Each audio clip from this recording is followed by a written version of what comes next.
Sebuah fakta data, setiap tahun pertumbuhan jumlah Bitcoin meningkat sekitar 2%-an dari jumlah yang beredar saat ini, atau sekitar 300.000 sampai 350 ribuan Bitcoin baru.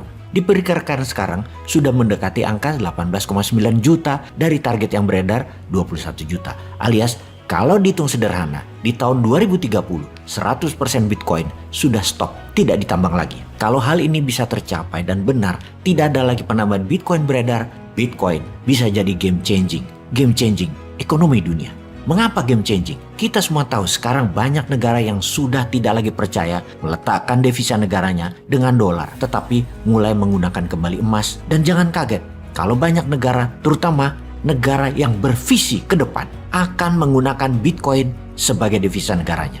Inilah rencana Newmind ke depan dalam sisi keuangan negara, yaitu menggunakan emas dan Bitcoin perlahan-lahan dari tahun 2024 untuk menggantikan tumpukan kertas US dollar dan surat hutang US dollar. Untuk itu semua, apakah dolar dan Amerika akan diam saja? Kita semua tahu bahwa Amerika akan mengembargo, melakukan sanksi ekonomi pada negara yang tidak taat pada sistem dolar. Tidak menggunakan dolar dalam transaksi antar negaranya pasti dihukum Amerika. Namun sejak Rusia mempunyai rubel backed by gold dan Tiongkok di dalam transaksinya dengan Rusia, baik ekspor Tiongkok ke Rusia yang merupakan 19% impor Rusia dan ekspor Rusia ke Tiongkok yang merupakan 4% impor Tiongkok, kedua negara tersebut setuju menggunakan rubel sebagai basis transaksi alias based on gold juga. Keduanya dalam 6 bulan ini sudah meningkatkan transaksinya lebih dari 30% yang akan membuat ikatan keduanya Rusia-Tiongkok menjadi tambah akrab dan solid. Ini membuat Amerika sekali lagi marah dan kalah taktik. Amerika serba salah. Sekarang dolar yang dicetak kebanyakan,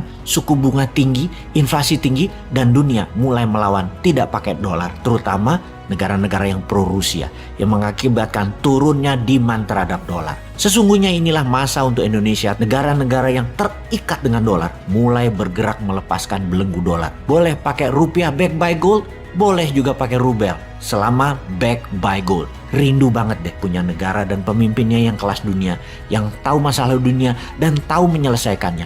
Dan ikut bermain aktif, bukan hanya diplomasi tatap muka, meeting foto-foto. Perlu lebih agresif lagi, dan saat ini peluang terbaiknya adalah peluang untuk memulainya. Jadi apa yang Indonesia harus lakukan? Pertama adalah membangun narasi di kalangan ilmuwan ekonomi dunia. Lakukan diplomasi dan dukung kampanye dedolarisasi, namun tidak menyakiti dolar yang akan membuat Amerika marah. Ada cara elegan. Dolar berkurang cengkramannya, Amerika berkurang pengaruhnya, namun dikompensasikan dengan kemakmuran dalam negeri Amerikanya. Kita semua pasti tahu bahwa sistem ekonomi dunia disanggah menggunakan dolar transaksinya, terbukti tidak membuat dunia semakin kaya, menjadi sejahtera, tidak membuat dunia semakin sejahtera, dan tidak membuktikan tidak ada perang. Maka kalau rumus ekonomi apapun jurusnya, kita hilangkan dolarnya diganti dengan emas dan Bitcoin, percayakah Anda, dunia akan stabil ekonominya. Harga telur 20 tahun ke depan akan sama. Harga barang produksi bahkan setiap tahun bisa deflasi, turun 1%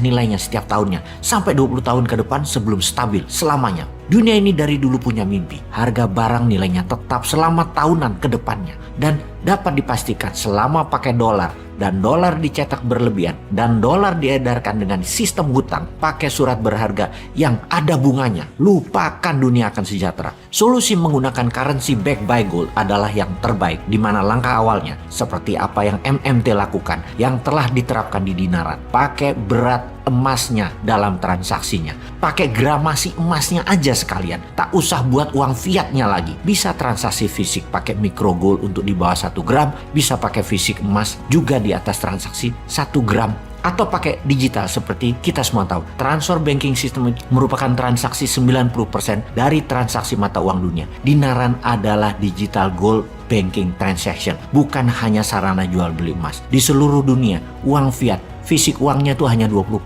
yang dipakai transaksi di dunia. Bahkan di Tiongkok tinggal 10%. Semakin kesini, dunia semakin cashless. Dan underlying transaksi terbaik tetap emas, gramasi emas. Ini bukan promosi dinaran yang diciptakan oleh 3 pakar ekonomi yang salah satunya adalah pengusaha papan atas mantan menteri. Namun, ini lebih dari kegelisahan bersama akan tidak adilnya dolar menjajah dunia dan adanya dogma di kepala ekonom-ekonom dunia yang sudah disekolahin Amerika dengan ilmu Amerika, yaitu menyembah dolar dan takut kepada Amerika. Kalau Bitcoin emas itu tumbuhnya masih lama, masih terus ditambang dan masih terus meningkat cadangannya sesuai kebutuhan pasar. Namun Bitcoin suatu saat nanti jumlahnya tetap 21 juta, di mana Bitcoin yang dalam jumlahnya tidak ada penambahan akan jadi patokan nilai baru yang selalu stabil, penyeimbang, penambah jumlah emas. Karena itu gold backed by Bitcoin adalah misi dunia setelah tahun 2045. Setelah di tahun 2045, Indonesia Emas adalah menggunakan 60% transaksi dunia menggunakan emas. Dan di tahun 2070, 100% transaksi di dunia menggunakan emas, di mana harga emas disanggah oleh Bitcoin. Kalau saat ini ada 120 triliun dolar uang beredar, jumlah emas hanya 100 ribu ton emas atau senilai 10 triliun dolar saja. Maka emas dunia cadangannya harus meningkat ke 1 juta ton dan 21 juta Bitcoin senilai 1 triliun dolar saat ini akan menjadi 10 triliun dolar di tahun 2045 dan akan menjadi 50 juta dolar di tahun 2070. Di mana cadangan 1 juta ton emas di tahun 2070 akan membuat dunia seimbang, balance di antara nilai pasar, jumlah barang produksi, dan emas sebagai alat transaksi. Dan sejak tahun 2070 ke depan, dunia tanpa inflasi, dunia tanpa bunga. Yang jadi pertanyaannya, apakah Indonesia pemimpinnya?